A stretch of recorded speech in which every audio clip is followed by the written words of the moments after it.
dhammaan ummadda Soomaaliyeed ama deegaankii aan ka soo jeeday ee Sool Sanaag yahay gaar ahaan degmada Laascaanood in xubintii golaha deegaanka ee degmada Laascaanood ee muddada 8 sano ah aan ku metelay shacabkayga aan baneeyay marka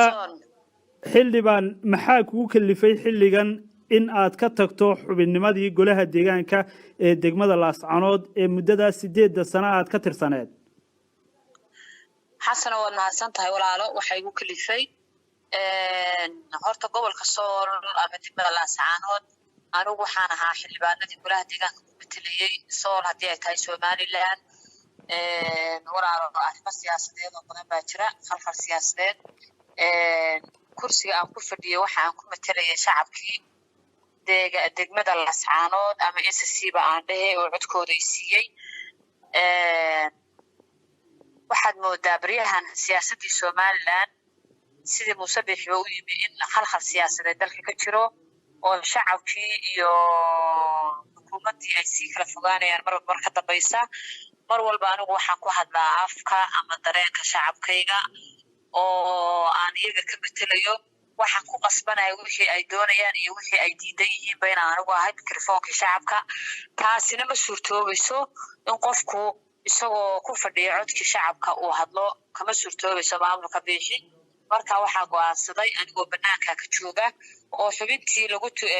hoos maraysay maamulka Somaliland aan baneeyay mar walba aan ka hadlo dareenka shacabkayga oo ku bitiro mar walba wixii ay doonayaan waxaad tidhi gudaha Somaliland ayaan ku hadli kari waayay marka xaggaad haatan ku sugan tahay xasan oo dalka waan ka maqanahay laakiin waan imanayaa Laascaanood waan imanayaa waxaan imanayaa anigoo madax bannaan oo Somaliland ahayn oo midnimo Soomaaliyeed iyo shacabkii saddex sano weynayay ee Laascaanood aan baraarujinayo oo aan u sheegi doono in maanta Hargeysa ama xukuumadda Korneyl Biixi uu hogaaminaya aanay waxay u haysaa deegaanada aan ka soo jeedaa aanay jirin isku soo wada duuba ay tahay dhuumasho dhabar ku muuqdo madaxweynihii dhammaayay dalku waa ninka marna heshiisyada soo galaya isagoo dhuumanaya marka shacabkii hor yimaadana luqadda kale ku hadlaya waa ninka gabayada soo qaadanayay waxaan arkayaa nidaamkiiba inaanu ahayn wax wada lahaansho iyo dowladnimo jirin baashiba qabiil isku bedeshay oo dhulkii la kala sheeganayo madaxweynaha Soomaaliya imanayaba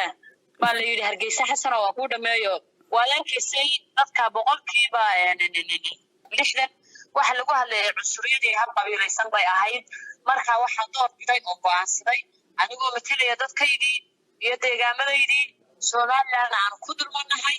siyaasiyiinta Somaliland ugu metela ee Somaliland jooga ee deegaanadeeda ka soo jeedana ay yihiin kuwa mas'uul ku qaato inaanay ahayn kuwa ka hadli kara waxay xuquuq lahaayeen in kuwa dareenka shacabka ka turjumi karaya rabitaanka shacabkooda in kuwa horumarka dadkooda ka turjumi karaya aanay ahayn inay yihiin la haystayaal soo fusho marka waxaan go'aansaday fahima waxaad tidhi waxaan Laascaanood imanayaa anigoo midnimo Soomaaliyeed u ololeynaya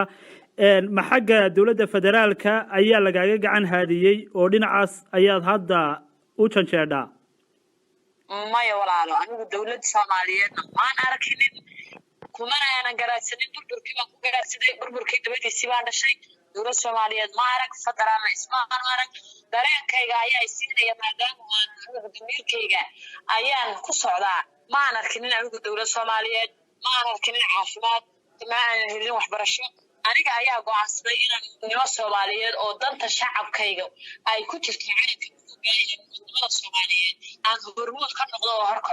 xildhibaan waad og tahay magaalada Laascaanood si buuxda waxa gacanta ugu haysa Somaliland iyo inta badanba gobolkaasi Sool siday suurtagal u tahay inaad halkaasi ka ololeyso intaad timaadid adigoo calanka Soomaaliya sita xasan waxay suurtagal tahay baan ku sheegayaa shacabka Laascaanood boqolkiiba 90 waa hooyada dad Soomaaliyeed waa dad Soomaaliyeed jecel waa dad Soomaalinimo ay ku weyn tahay laakiin duruufo jira awgood ayaa